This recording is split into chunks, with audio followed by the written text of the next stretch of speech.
I want you to imagine something. Imagine you can't move. You can't speak. You can't open your eyes. But you can hear every single word being said around you. And the person standing 3 feet from your hospital bed is your husband of 11 years, explaining to another woman why she should pick the gray paint for your bedroom.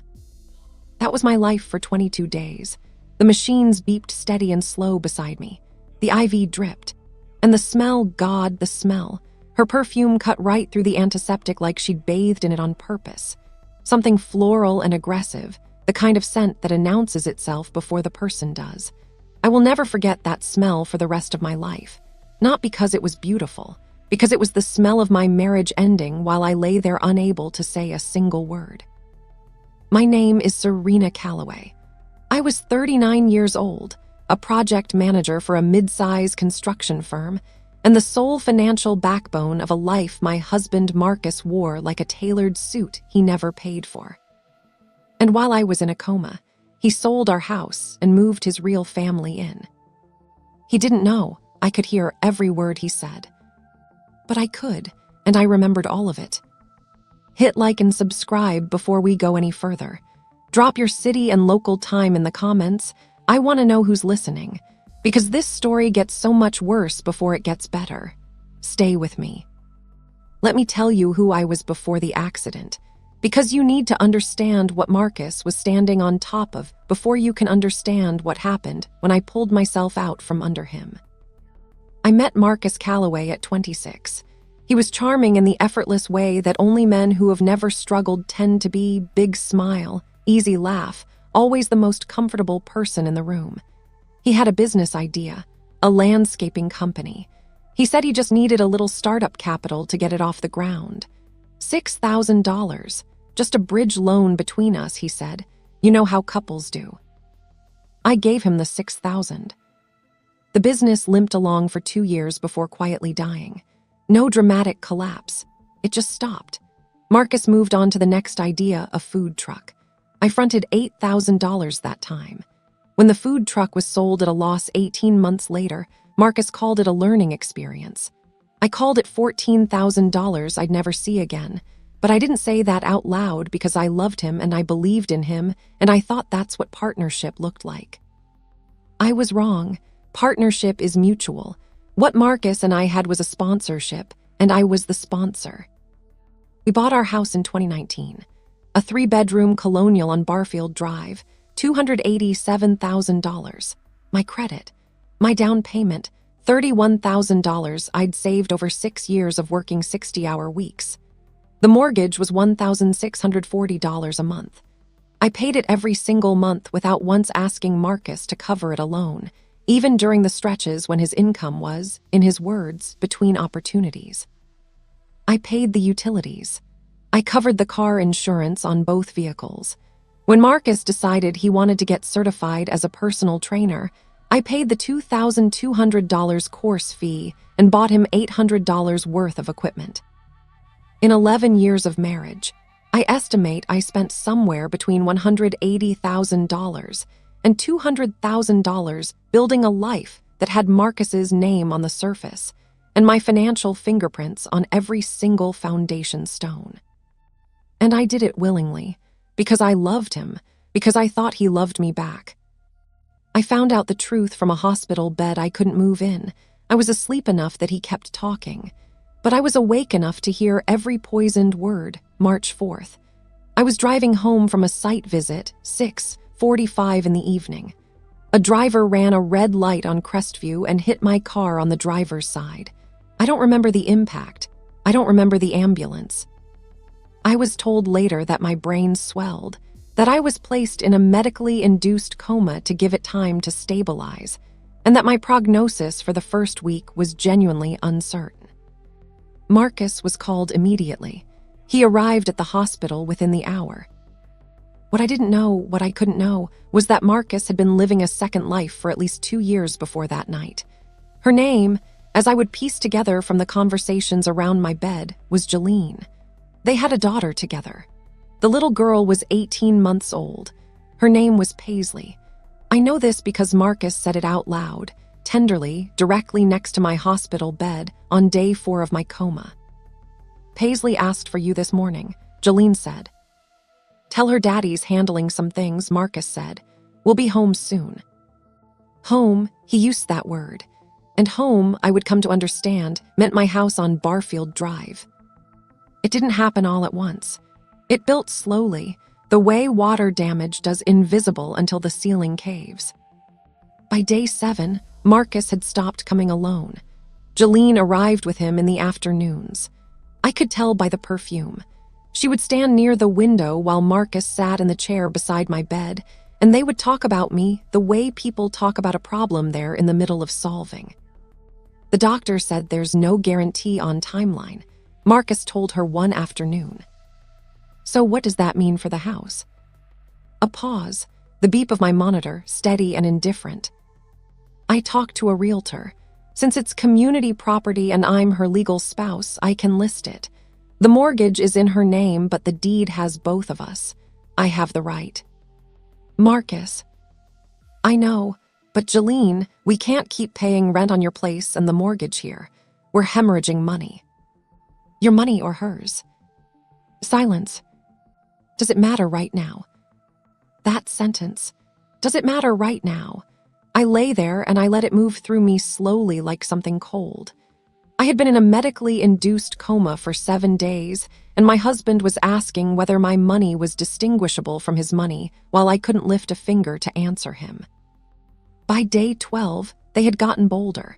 I know now that the doctors had begun reducing my sedation gradually, which means I was in a state of partial awareness, enough to process language, not enough to respond.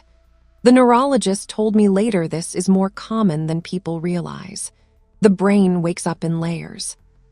The layer that processes sound woke up first. On day 12, Jolene sat down in the chair beside my bed. I heard the creak of it, felt the shift in the air. And she said, calmly, almost conversationally, "I was thinking the master bedroom gets the new furniture. The stuff that's in there now is fine, but it's not really my taste." Marcus said nothing for a moment. "Then, we can put her things in storage. Or we just donate it, start fresh." "Yeah," his voice was distant, distracted. "Yeah, that makes sense." My things, the bedroom set I'd bought piece by piece over 3 years. The quilt my grandmother made that lived folded at the foot of the bed. My books on the nightstand. My reading lamp.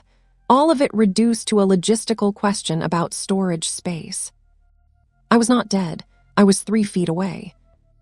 And on day 15, the day that I think truly changed the temperature of everything inside me, Marcus leaned close. I don't know if he was checking my vitals display or just leaning in, but his voice was low and almost private when he said it. As though he was telling me something. As though part of him needed me to know. "You were never really present anyway, Serena. Always working. Always somewhere else. I was lonely for years. Jolene actually sees me. I'm sorry it happened like this. But I'm not sorry it happened." The monitor stayed even. My face didn't move. But something behind my eyes went very, very still. Not broken, not devastated. Still, the way a lake goes still before a storm reorganizes it entirely. I had heard enough. I woke up on day 22. Not dramatically, not all at once. My fingers moved first, then my eyes opened to a ceiling I didn't recognize for approximately 4 seconds before my brain caught up. A nurse noticed on the monitor before she noticed me, and she called for the attending immediately. Marcus was called. He arrived 40 minutes later. He walked through the door with an expression I can only describe as complicated, relief layered over something else, something tighter and harder to name. He crossed the room and reached for my hand. I looked at him. People who knew me before the accident always said I had an open face. Expressive, easy to read. Marcus used to say my eyes gave everything away before my mouth got the chance. I don't know what he saw when I looked at him that afternoon, but I know his hand slowed before it reached mine. I know he stopped just short. I didn't cry. I had 22 days of stillness behind me, and I used every one of them. I looked at him the way you look at something you've already made a decision about, not with rage, not with grief, with clarity. A general doesn't cry before battle. A general makes a list. I asked for water. I asked about my injuries. I spoke to the doctors. I did not ask Marcus a single question about the house, about Jolene, about Paisley. I already knew everything I needed to know. The day I was moved from the ICU to a recovery ward, I asked the nurse for a pen and a notepad, and I started writing. Dates, specific phrases, the perfume, the conversations, the storage units, the paint colors, the realtor. Every detail I'd cataloged from 22 days of enforced silence. I wrote for 2 hours before my hand got tired. Then I slept and wrote more in the morning. On day 3 of my recovery, I called my older sister Dana from my hospital phone while Marcus was at work. I told her everything. She was silent for a long time. Then she said, very quietly, "I'm going to give you a number. Her name is Patricia Wynn. She's the best divorce attorney in the county. Call her before you call anyone else." I called Patricia Wynn that afternoon. She answered on the second ring. Here is what I learned about my own financial life during those first weeks of recovery, with Patricia's help. Marcus had contacted a realtor on day 9 of my coma. He'd listed the house at $294,000, $7,000 above what we'd paid, and accepted an offer within 6 days. He had a closing date scheduled for 31 days after my accident, 9 days after I woke up. He had used his spousal authority as co-owner on the deed to initiate the sale. Technically, legally, he had the right to list it. What he did not have the right to do was close without my signature. And what he could not have predicted was that the contract he'd signed included a clause requiring both deed holders to sign at closing. Patricia reviewed everything and said 4 words that I wrote down and kept. He made it easy. Beyond the house, we documented the following. Marcus had withdrawn $14,000 from our joint savings account in the 3 weeks following my accident. He had redirected 2 of my automatic bill payments to accounts I didn't recognize. He had contacted my firm's HR department, presenting himself as my spouse handling affairs during my incapacitation, and inquired about my life insurance policy beneficiary status. He had inquired about my life insurance. I sat with that one for a long time. Patricia filed for emergency injunctive relief to freeze the house sale pending divorce proceedings. The buyers were notified that the transaction could not close due to a contested marital asset claim. They were understandably furious. They had already given notice at their rental. Marcus received the legal notice on a Thursday afternoon. He called me 11 times that evening. I answered on the 12th. His voice when I picked up was not the voice of a man who had told me I was never really present anyway. It was smaller than that, tighter. The voice of a man who had just realized the floor he'd been standing on was glass and he'd been jumping on it. "Serena, the sale is being blocked. My lawyer says you filed an injunction. We need to talk." I said nothing for a moment. I let the silence work. "You need to withdraw this. The buyers are threatening to sue me for breach of contract. I could be liable for their moving costs, their relocation, the whole. Serena, are you listening?" "I'm listening, Marcus," I said. "I've gotten very good at listening." He paused. "I know things weren't perfect between us. I know I should have handled this differently, but I need you to understand I have a daughter now. I have responsibilities. Jolene and Paisley need stability, and if this sale falls through." "Didn't you tell me," I said, "that I was never really present, that you were lonely for years?" Silence. "Didn't you say I was just a placeholder while you waited to build your real life?" His breathing was audible. "I found a very special place for you, Marcus. It's called starting over with nothing, which is exactly what you gave me every single time I handed you money and believed in you. The injunction stays. The divorce proceeds. The house, since my name is the only one on the mortgage and my down payment and my credit built it, will be addressed by the court. And the $14,000 you withdrew from our joint account will also be addressed by the court." "Serena." "I heard everything," I said. "Every word, for 22 days. I heard you pick out paint colors for my bedroom while I was 3 feet away. I heard her say my furniture wasn't her taste. I heard you tell her it didn't matter whose money it was. I kept my voice even. Not cold, not cruel. Even. I wrote it all down, Marcus. Every date, every sentence. Patricia has the notes. I suggest you talk to your lawyer." I hung up.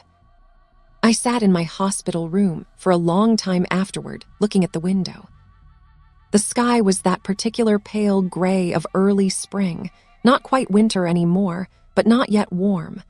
I thought about the $31,000 down payment, the $2,200 personal trainer certification, the 14 years of believing that love and investment were the same thing. They are not the same thing. I know that now. The house sale was voided. The buyers pursued Marcus for $9,800 in relocation damages. He settled.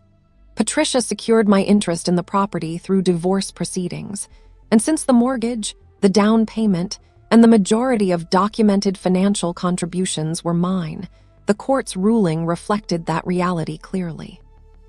Marcus received a fraction of what he'd expected. Jalene's rental lease, it turned out, had already ended. They moved into his mother's spare bedroom in another city. I know this not because I followed the story, but because Marcus's sister told my sister, and small towns have long memories. I sold the house on Barfield Drive 8 months later, on my own terms, for $311,000. I bought a smaller place, just mine, just my name, just my life, 20 minutes from the lake. I planted something in the garden the first weekend I moved in. I don't even remember what it was. I just needed to put something living in the ground and watch it come up on its own. Here is what a coma teaches you that nothing else can. Silence is not emptiness. Stillness is not weakness. And loneliness surrounded by people who don't love you is so much worse than being lonely on your own. I spent 11 years filling a space that was never going to be full enough. I spent money, time, patience, silence, forgiveness. All of it poured into a foundation that was always going to crack because it was built on one person's investment and another person's convenience.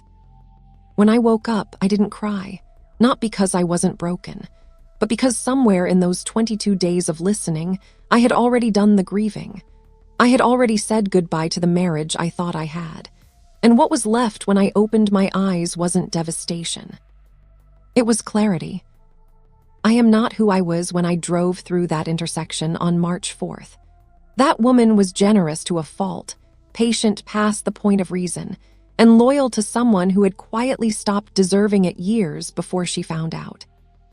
The woman who came home from that hospital is something else. She knows exactly what her name on a mortgage means. She knows the difference between a partner and a passenger.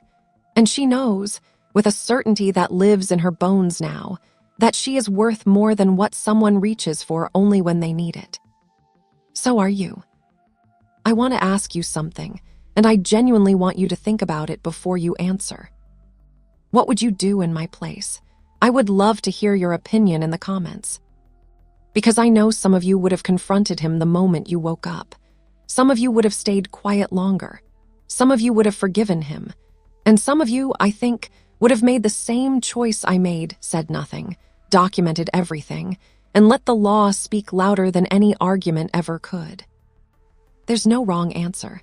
There's only your answer. Leave it below. Subscribe if you're staying. And share this with someone who needs to hear that waking up, in every sense, is always possible.